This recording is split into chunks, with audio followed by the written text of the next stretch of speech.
हाथ जोड़ लिया जा भगवान का ध्यान करी जाए।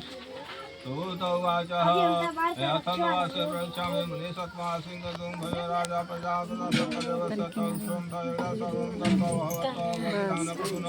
भगवतो भगवन्तं च दृष्ट्वाय गोपाः कुर्वन्ति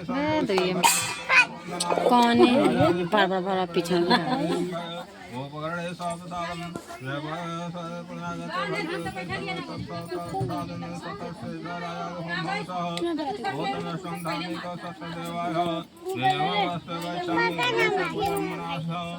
गोपालय ततो सत्यदेव धरे पुत्र लोके सत्यपुरे।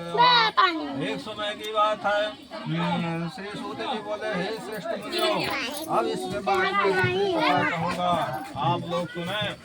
अपनी प्रजा का पालन करने में ध्वज नामक का एक राजा था। उसने सत्यदेव का प्रसाद परित्याग कर को प्राप्त किया। एक बार वन में जाकर को मारकर वट वृक्ष के नीचे आया। वहाँ उसने देखा कि गोपगण बंधु बांधवों के साथ संतुष्ट होकर भक्तिपूर्वक भगवान सत्यदेव की पूजा कर रहे हैं। राजा यह देख कर भी अहंकार वश न तो वहाँ गया और न उसने भगवान सत्यनारायण को प्रणाम किया। इसके बाद पूजन के अनंतर में सभी गोपगण भगवान का प्रसाद राजा के सभी तरफ कर वहाँ से लौट आए और इच्छा अनुसार उन सभी ने भगवान का प्रसाद राजा ने ग्रहण नहीं किया और परित्याग करने से बहुत दुख पाया राजा। तो उसका संपूर्ण धन धान्य एवं सब पुत्र नष्ट हो गए। राजा मन में यह निश्चय किया कि अवश्य ही भगवान सत्यनारायण ने हमारा सब कुछ नाश कर दिया है, इसलिए मुझे वहीं जाना चाहिए जहाँ सत्यनारायण भगवान का पूजन हो रहा था। ऐसा मन में निश्चय करके वह राजा गोपगण के समीप गए। उसने गोपगणों के साथ भक्ति और श्रद्धा युक्त होकर विधि पूर्वक भगवान सत्यदेव की पूजा की। भगवान सत्यदेव की कृपा से वह पुनः धन और पुत्रों से संपन्न हो गया तथा इस लोक में सुख भोग कर अंत में वो सत्यपुर वैकुंठ धाम को प्राप्त किया।